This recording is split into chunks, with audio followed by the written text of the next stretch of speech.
Rahsia-rahsia yang berkaitan dengan jin sama ada perilaku dan melibatkan perubatan tradisional seperti upacara menurun, amalan melibatkan ilmu kebatinan, mempertahankan diri, upacara yang melibatkan permainan rakyat ataupun tiada-tiada tradisional, ataupun rahsia-rahsia yang berkaitan dengan ilmu kebal, ilmu manis muka. Ilmu manis muka pun terlibat juga tuan-tuan. Jangan susah hati. Kita orang yang sentiasa ambil wuduk, mukanya memang manis, kan? Walaupun kita dah berumur, manis muka dia. Kita sentiasa ambil wuduk tu ialah penyeri muka, tuan-tuan. Penyeri di dunia dan penyeri di akhirat. Di akhirat esok, satu kelebihan orang yang ambil wuduk ni, bagi Nabi kata apa? Mereka ni seumpama seekor kuda yang warna putih. Kuda dalam banyak-banyak tu, Nabi SAW boleh kenal orang yang mukanya kena air wuduk. Sebab apa? Ada cahaya. Jadi kita jangan susah hati, ambil wuduk biar sempurna. Terutama sekali kita yang ambil wuduk ni, tuan-tuan, kita perhati kuku kaki kita. Kuku kaki kita panjang ke pendek? Kuku kaki tak ada kuku, jari kaki ada kuku. Panjang ke pendek? Cek sendiri lah. Kalau panjang, kemungkinan besar air wuduk tak masuk dalam. Kalau pendek, alhamdulillah. Sebab apa? Sebab kadang-kadang kita kaki ni kita siram je ulur. Kita tak ada nak selak, nak gosok. Kalau kita perhati betul-betul, kadang-kadang wuduk kita pun dah tak sah. Bila wuduk tak sah, macam mana dengan solat kita? Ilmu kebal, ilmu manis muka, dan ada juga ajaran-ajaran sesat yang merupakan rahsia yang tidak diketahui ramai secara jelas. Dulu kan ajaran sesat yang popular, Ayah Pen kan, di Terengganu. Ramai pengikut dia, tuan-tuan. Air kaki dia pun orang minum. Bila kita buat sesuatu dengan tanpa ilmu lah, kita ikut membabi buta, ya? Jadi kalau kita tak berhati-hati, maka kita terlibatlah, seumpamanya kita terlibat dengan permainan rakyat, permainan tradisional rakyat yang saya dah sebut 2-3 hari lepas, berkaitan dengan main puteri. Cara perawatan main puteri ini popular di Pantai Timur. Wayang kulit, tak semua, walaupun tak semua, tapi bila nak buka panggung memang dia akan memanggil dewa-dewa, nama-nama tertentu. Dan dia ada pantang larang dia. Bila pantang larang ni, itulah masalah. Dalam ibadah kita solat ada pantang larang tak? Tak ada pantang larang, melainkan jangan buat perkara yang membatalkan solat. Itulah pantang larang dia. Kita tak ada terlibat dengan larang pelik-pelik, ya? Kita ada benda yang jangan buat perkara yang membatalkan solat. Jangan mensyirikkan Allah. Okey, baik. Macam mana yang saya cerita yang lepas-lepas, contohnya kalau tuan-tuan tengok permainan kuda kepang, ya? Nak main kuda kepang ni sekadar persembahan, okey, dia tak ada terlibatkan dengan berlakunya perkara yang pelik-pelik, ya? Seumpamanya penari itu boleh terbang, boleh melompat, boleh berlaku seperti seekor kuda yang begitu bertenaga.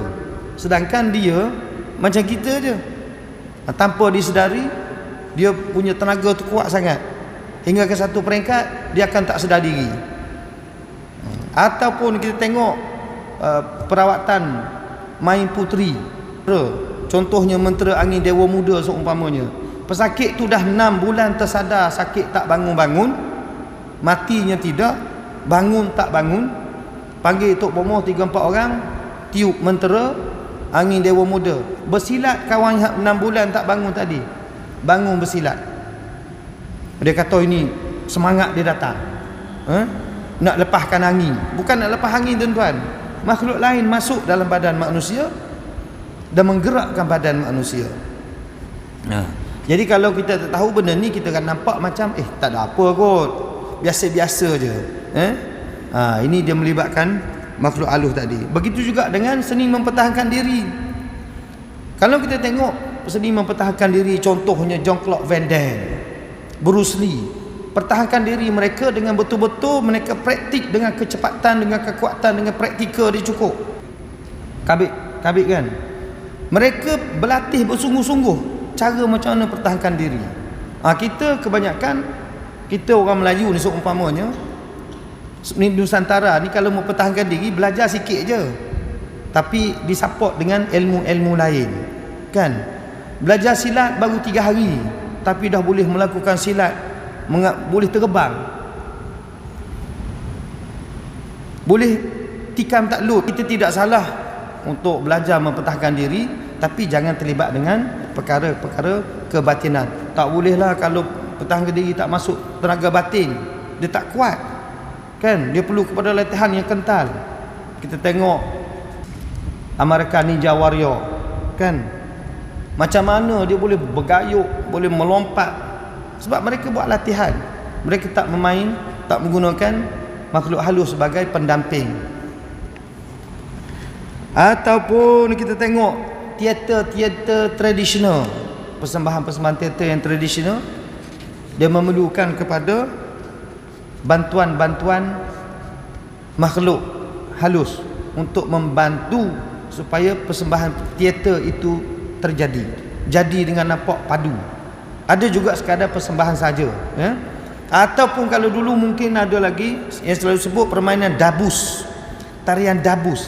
Biasanya orang yang melakukan tarian dabus ni orang-orang macam kita-kita lah, yang pakai kopiah, yang duduk di masjid.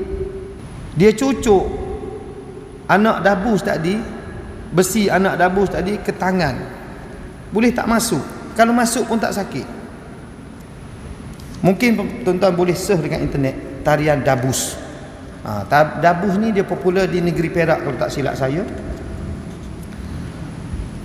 Yang melibatkannya ialah orang-orang Melayu kita, ya? Yang kedua ialah punca yang tersembunyi. Yang pertama tadi penglibatan yang tidak mudah diketahui umum. Yang kedua punca yang tersembunyi. Pengkaji, ada juga orang buat kajian tentang sihir ataupun rahsia mereka yang melakukan dengan diri dengan bantuan jin ini akan hanya memperolehi maklumat secara mendatar. Jadi maklumat yang dapat tadi bukanlah boleh buktikan oh ini jin, ini sihir. Akan tetapi kita boleh lihat kesannya kepada orang yang telah terkena ataupun terjebak dengan makhluk halus tadi. Orang yang berada dalam kalangan menurun seumpamanya, dia tidak sedar apa yang dilakukan olehnya. Kadang-kadang bila orang tadi, contohnya orang kena rasuk seumpamanya, kadang dia tak sedar apa yang berlaku. Orang yang buat persembahan, kadang-kadang dia tak sedar apa yang berlaku. Kan? Bila bunyi je gendang, bunyi je serunai, dia terus tak sedar. Dia tak sedar apa yang berlaku. Dia akan sedar kembali bila dia telah pulih daripada keadaan tadi. Rawatannya dilakukan di luar kawalan, jasad ketika itu hanya menjadi alat makhluk yang meresap untuk melakukan sesuatu. Jadi jasad kita ni ditumpang oleh makhluk, dan makhluk tadi lah yang bertindak. Bila dia sedar balik, kita tanya, kenapa begitu tadi? Entahlah, dia kata dia pun tak tahu. Banyak tuan-tuan, Begitu juga halnya mereka yang terlibat dengan amalan kebatinan, mempertahankan diri dan lain-lain, pelbagai alasan yang akan diberi apabila pengkaji mahukan maklumat yang lebih lanjut. Biasanya mereka ni, kalau kita tanyalah secara mendalam, mereka akan beritahu separuh-separuh je. Dia tak beritahu keseluruhannya. Macam kita mengaji Quran, bila ditanya, ustaz akan beritahu apa yang dia tahu. Mengaji fiqh akan diberitahu hingga faham macam mana solat, macam mana puasa, macam mana bayar zakat. Kita akan diberitahu sehingga kita faham. Macam kalau hal-hal berkaitan dengan kebatinan ini, mereka banyak rahsia. Kalau nak tahu sangat, kena bersama-sama mereka, kena belajar dengan mereka, baru boleh tahu. Dikatakan ilmu ini memiliki khusus untuk mereka sahaja, yang terdiri dari diri kaum dan keluarga mereka sahaja daripada generasi terdahulu. Biasanya diambil daripada orang-orang terdahulu dan hanya khusus kepada orang tertentu saja. Jadi kita orang awam ni, kalau nak tahu sangat memang kena melibatkan dirilah. Jadi baik tak payah. Kerana tuan-tuan, masa dah bunyi, saya akan baca lagi 3 ayat. Kerana itu ilmu ini tidak boleh diberitahu kepada orang lain. Jampi yang tidak boleh diketahui oleh orang lain, orang luar, kerana akan menghilangkan kuasa. Kalau dia beritahu, kuasa dia pula hilang. Kita kalau ilmu yang benar, kita nak beritahu. Sebab kebenaran yang kita beritahu ni dia membawa kepada keberkatan. Bila kita beritahu, kita lagi bertambah ingat, kita lagi bertambah faham, ya. Atau kemujaraban, ungkapan kata-kata yang diberi. Setengah-setengah mereka tidak membenarkan jampi mentera itu atau serapah direkodkan kecuali akan setelah diberi pengeras. Kalau nak belajar juga, nak tahu juga, kena bayar pengeras. 1,000 ke 2,000 ke 3,000 ke. Tapi orang yang sangat berkeinginan, dia tak peduli dengan duit. Dia yang penting dia dapat ilmu kebal, dia dapat ilmu kebatinan, dia dapat ilmu yang pelik-pelik. Duit dia tak sayang. Orang yang ada duit lah. Orang yang tak ada duit macam kita ni memang payahlah. Baik tak payah habis duit lah tuan. Kita mari solat di masjid, ya. Kita solat di masjid, baca Quran, zikir dan sebagainya. InsyaAllah mudah-mudahan apa yang kita buat diberkati Allah dan kita selamat dunia dan akhirat.